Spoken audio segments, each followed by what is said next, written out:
everyone, I hope you all are well.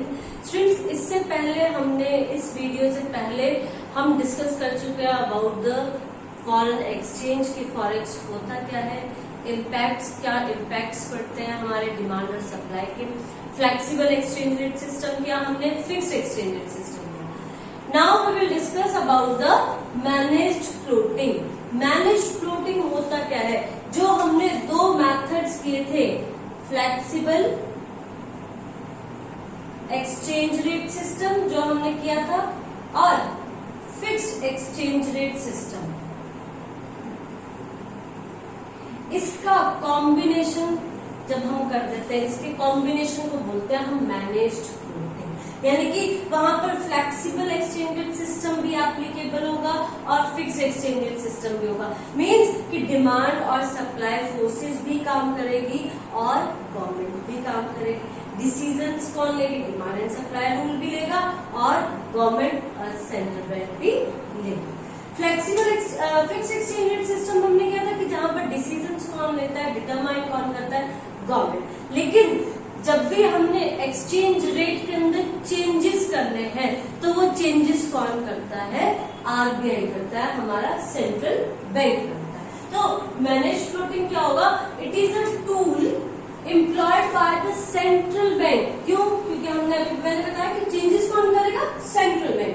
So it is a tool employed by the central bank to restore the value of country's currency में. जो हमारी domestic currency है उसकी value को restore कौन करेगा? Central bank, with in the desired limit. एक limit के अंदर जो वो चाहता है, कितनी उसने डिसाइड करने की करेंसी की value in relation to foreign currency क्या रहेगी, even when exchange rate is determined by the market forces of demand and supply. जबकि जो हमारा इक्विलिब्रियम रेट, एक्सचेंज रेट रहेगा, वो मेनली डिसाइड कौन करेगा? Demand and supply he decide करेगा.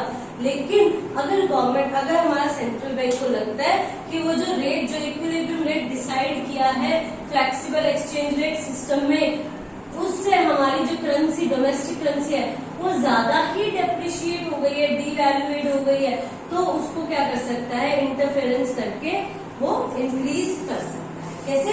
जैसे सपोज कि $1 की जो है इक्विलिब्रियम प्राइस आया डिमांड एंड सप्लाई से कि 60 रुपीज में $1, तो सेंट्रल बैंक क्या कर सकता है? उसको लगता है कि नहीं, इससे तो हमारी वैल्यू, रुपी की वैल्यू बहुत ज्यादा डेप्रिशिएट हो गई है, तो वो $1 ये भी कह सकता है कि नहीं, $1 60 का नहीं, 55 रुपीज का बने होगा. क्लियर? तो इसको बोलते हैं हम मैनेज्ड फ्लोटिंग. इसी तरह से अगर अप्रिशिएट हो जाती है, यानी कि अगर सपोज वो चाहता है कि नहीं, इतना 60 नहीं, हम क्या अप्रिशिएट हो गई, मीन अब उसको लगता है कि ये तो सस्ता हो गया डॉलर, ठीक है, अब वो अपनी करेंसी को डीवैल्यूएट करना चाहता है. पहले वाले में क्या किया? अप्रिशिएट किया, रीवैल्यूएट किया. अब क्या करेगा? वो डीवैल्यूएट करेगा. कैसे करेगा डीवैल्यूएट? खुद की करेंसी को वहां पर उसकी करेंसी, उसको लग रहा था डीवैल्यूएट हो रही है, ठीक है, तो उसने क्या कर दिया? अप्रिशिएट कर दिया. अब यहाँ पर डेप्रिशिएट हो रही, यहाँ पर अप्रिशिएट कर दिया वहां पर. अब यहाँ पर उसको लग रहा है कि ज्यादा ही अप्रिशिएट हो गई है, उसको डेप्रिशिएट करना चाहिए, डीवैल्यूएट करना चाहिए. तो वो अब क्या कर देता है कि अपनी डोमेस्टिक करेंसी कितने की, 65 रुपीज का $1 क्या है, ठीक है. इसको बोलते हैं मैनेज्ड फ्लोटिंग. मैनेज्ड फ्लोटिंग का सेकेंड नेम क्या है? डर्टी फ्लोटिंग भी बोलते हैं इसको, dirty floating. Okay, next we will discuss about the components of demand for foreign exchange and components for supply for foreign exchange. क्या हम डिमांड क्यों करते हैं फॉरेन एक्सचेंज की? क्यों चाहिए हमें फॉरेन करेंसी? देखो, फर्स्ट पॉइंट क्या है? Repayments of international loans. कि अगर हमने इंटरनेशनल लोन्स ले रखे हैं, फॉरेन कंट्री से लोन लिया हुआ है, वर्ल्ड बैंक से लोन लिया हुआ है, तो उसकी पेमेंट्स करने के लिए हमें किसकी जरूरत पड़ेगी? फॉरेन करेंसी की, डॉलर्स की जरूरत पड़ेगी, क्योंकि हमें उसको किसमें पेमेंट करनी पड़ेगी? डॉलर्स में पेमेंट करनी. तो उसके लिए हम क्या करते हैं? डिमांड करते हैं फॉरेन एक्सचेंज की, फॉरेन करेंसी की. Second, investment in rest of the world. अगर हम दूसरी कंट्री में इन्वेस्टमेंट करना चाहते हैं, मैं चाहती हूँ कि मैं अमेरिका में पैसे लगाऊं, वहां पे जाके प्लॉट खरीदूं, तो उसके लिए मुझे क्या चाहिए, डॉलर्स चाहिए, फॉरेन करेंसी चाहिए।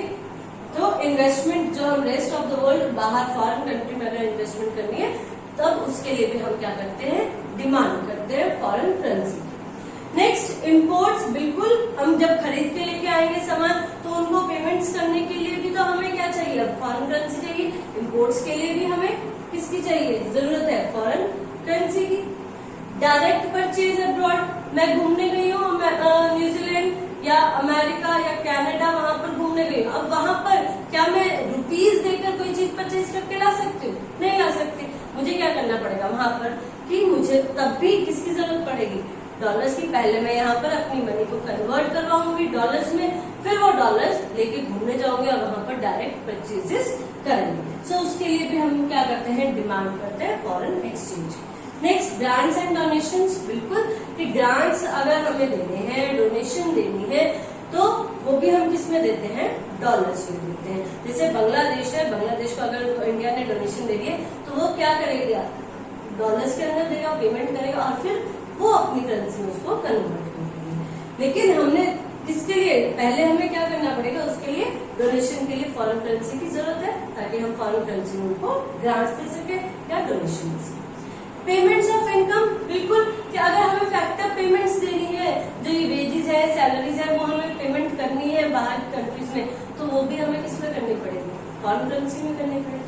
स्पेकुलेटिव ट्रेडिंग, स्पेकुलेटिव ट्रेडिंग का मतलब है जो लोग ट्रेड करते हैं फॉरेक्स के अंदर, वो क्या करते हैं कि जब डॉलर का रेट कम, रुपीज का जो है मीन्स रुपी अप्रिशिएट हो, जब डॉलर कम हो जाता है तो वो खरीद के रख लेते हैं, ठीक है, और जैसे ही बढ़ेंगे वो क्या करते हैं, सेल करते हैं। तो खरीदने के लिए जब वो खरीदते हैं तो उसके लिए भी उसको क्या चाहिए, उनको खरीदते, किसको खरीदेंगे, फॉरेन एक्सचेंज को, फॉरेन करेंसी को ही तो खरीदेंगे ना स्पेकुलेटिव ट्रेडिंग करने के लिए। तो उसके लिए भी हमें क्या करते हैं, हम डिमांड करते हैं फॉरेन करेंसी। अब सप्लाई कहाँ से होती है, कहाँ से हमें फॉरेन एक्सचेंज मिलता है, फॉरेन करेंसी मिलती है, मीन्स कहाँ से आ सकती है हमारी इकोनॉमी में। सो फर्स्ट इज एक्सपोर्ट, कि हम अगर अपना सामान सेल आउट कर दे तो वो लोग हमें पैसे किस में देंगे, डॉलर्स में देंगे, पेमेंट्स डॉलर्स में देंगे, तो हमारी इकोनॉमी में क्या आएगी, फॉरेन करेंसी आएगी, एक्सपोर्ट्स। और किसके थ्रू आता है, यहाँ पर हमने इन्वेस्टमेंट बाहर की थी, अब बाहर के लोग हमारी कंट्री में इन्वेस्टमेंट करेंगे, जैसे FDI है, FII है, वो क्या करेंगे, हमारी इकोनॉमी में इन्वेस्टमेंट करते हैं, तो वो किस में इन्वेस्टमेंट करेंगे, डॉलर्स में इन्वेस्टमेंट करेंगे, डॉलर्स लेकर आएंगे, डॉलर लेकर आएंगे तो हमारे पास क्या हो जाएगी, सप्लाई हो जाएगी फॉरेन एक्सचेंज की। Next loans from rest of the world, अब हम लोन क्या कर रहे हैं, ठीक है, कि जो लोन्स है वो क्या कर रहे हैं, हम उनको ले रहे हैं, लेंगे जब हम लोन लेकर आएंगे तो वो भी किस में लेके आएंगे, फॉरेन करेंसी में लेके आएंगे। Next direct purchases by rest of the world, जो हमारे यहाँ पर फॉरेनर्स आते हैं, घूमने आते हैं, वो यहाँ से परचेज करके लेके जाते हैं, वो भी क्या लेके जाते हैं, डॉलर्स लेके जाते हैं, अपने डॉलर्स को ही तो रुपीज में कन्वर्ट करके जाते हैं, ठीक है, तो वहां से भी हमें क्या मिल रही है, सप्लाई मिल रही है फॉरेन एक्सचेंज की। Grants and donation from rest of the world, अगर कोई बाहर की कंट्री, अमेरिका, कनाडा, ये सब हमें क्या कर रहे हैं, हमें डोनेशन दे रहे हैं, हमें ग्रांट्स दे रहे हैं, तब भी क्या हो रही है, हमारी सप्लाई हो रही है फॉरेन एक्सचेंज की। नेक्स्ट इनकम रिसीट्स, यहाँ पर देखो हम यहाँ पर पेमेंट्स कर रहे थे इनकम की, कि फैक्टर पेमेंट्स हमें देनी होती थी, तब हम डिमांड करते, जब हमें मिलेंगे फैक्टर पेमेंट्स बाहर से, जब हमें वेजेस मिलेंगे, हमारे कंट्री पीपल्स को वेजेस मिलेंगी, इनकम जनरेट होगी, तो वो भी किस में होगी, फॉरेन करेंसी में होगी, तो वहां से भी सप्लाई क्या होगी, हमारे पास आ जाएगी। Clear? So these all are the components of demand for foreign exchange and these are the components of supply for foreign exchange. Now next we will discuss about the foreign exchange market. Now foreign exchange market. What do you mean by foreign exchange market? नाम से ही हमें पता लग रहा है कि market किसकी market, foreign currency की market. So foreign exchange market, it refers to the market for national currency of different countries. कि ऐसी मार्केट ऑफ द वर्ल्ड, ऐसी मार्केट जो किसको रेफर करते हैं, जो डोमेस्टिक करेंसीज है, जो नेशनल करेंसीज है अलग अलग कंट्रीज की, वो उनकी जो डीलिंग होती है उस मार्केट को क्या बोलते हैं, फॉरेन एक्सचेंज मार्केट। अब फॉरेन एक्सचेंज मार्केट के फंक्शंस क्या रहते हैं? फर्स्ट फंक्शन है ट्रांसफर फंक्शन। ट्रांसफर फंक्शन का मतलब है कि हमें इस मार्केट से ये पता चलता है कि जो डिफरेंट कंट्रीज है उनकी जो करेंसी है उनकी कितनी परचेजिंग पावर है। क्या पता चलता है? Purchasing power. जैसे हमें पता चला कि हमारा एक जो 60 रुपीज है वो $1 के इक्वल है, 2 पाउंड जो है वो $1 के इक्वल है। ठीक है, इस तरह से ये जो परचेजिंग पावर पता चलती है वो किससे पता चलती है? फॉरेन एक्सचेंज मार्केट से ही पता चलती है। तो ट्रांसफर फंक्शन किसका है?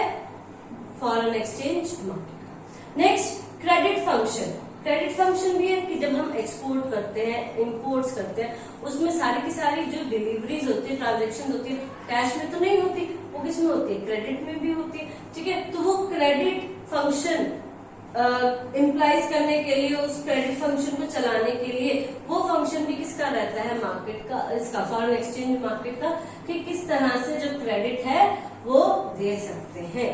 ठीक है, ट्रस्ट किया जा सकता है।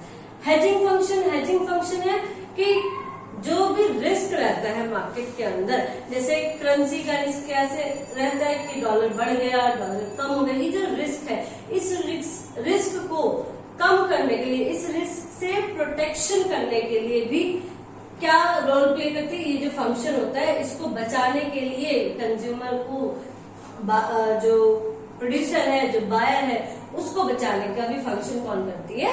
फॉरेन एक्सचेंज मार्केट करती है। अब यहाँ पर एक वर्ड यूज हुआ है, ये हेजिंग। ये हेजिंग होता क्या है?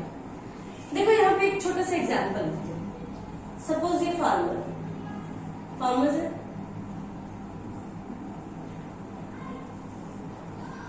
ठीक है, और यहाँ पर है हमारी कोई bakery.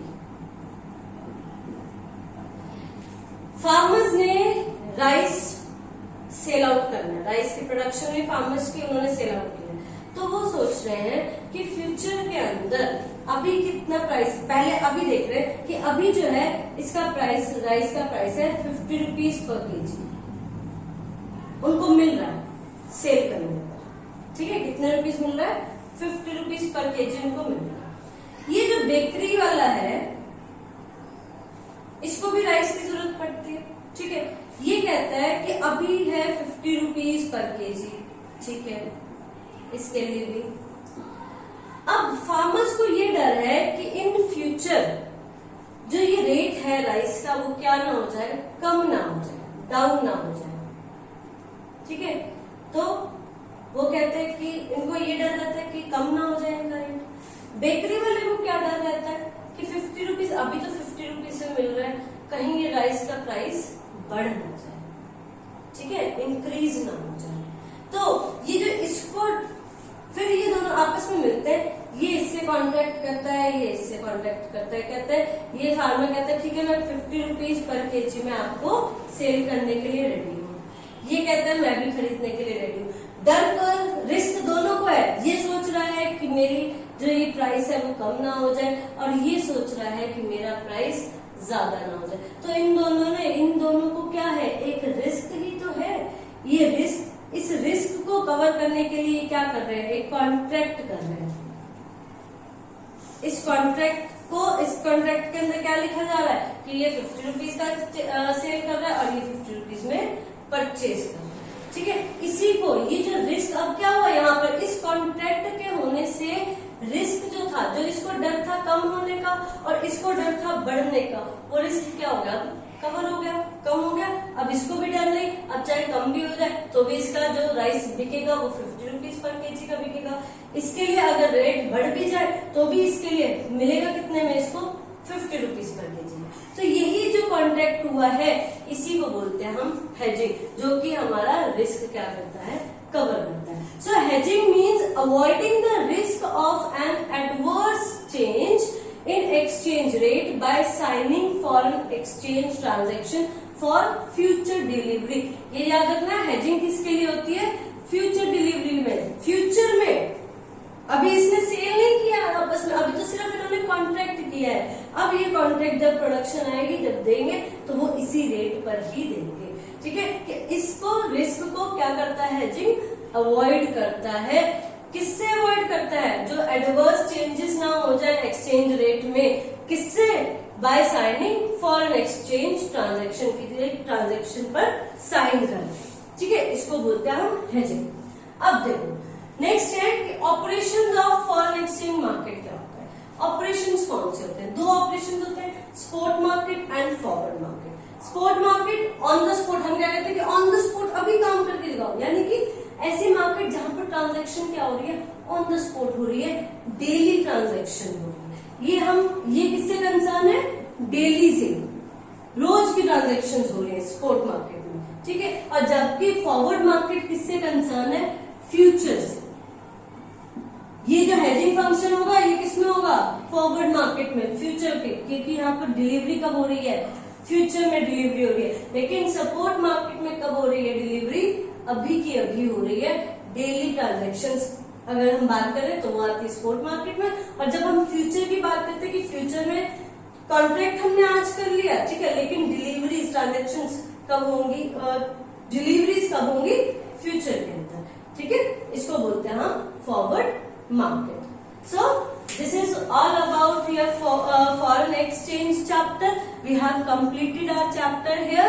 So if you like my video, please press your like button and subscribe my channel. Thank you.